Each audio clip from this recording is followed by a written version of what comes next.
એ રાત એવી હતી કે જ્યારે હું ભગવાનને પ્રાર્થના કરતો હતો કે થેન્ક યુ ભગવાન, થેન્ક યુ, મારે જે વ્યક્તિ મારા જીવનમાં જોતી હતી એ વ્યક્તિ તમે મને આપી દીધી. અને મનોમન મેં મારી જાતને એક વચન દીધું હતું કે હવે જ્યાં સુધી જીવીશ ત્યાં સુધી આ જ વ્યક્તિ. પણ જે આવું વિચારીને બેઠા હોય એની સાથે જ જીવનમાં એવું થાય કે અનંત સુધી સાથ આપવાનું એ મનોમન આપેલું વચન ક્યારેય પૂરું ના થાય. ક્યાંક ને ક્યાંક તૂટી જાય, ક્યાંક ને ક્યાંક કચાશ રહી જાય, ક્યાંક ને ક્યાંક એ બધું જ પૂરું થઈ જાય જે સપના તમે જોયા હોય.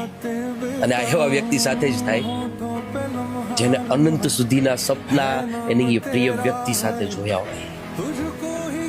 ને સાલું ત્યાં રડાઈ જાય, બધું પૂરું થઈ જાય.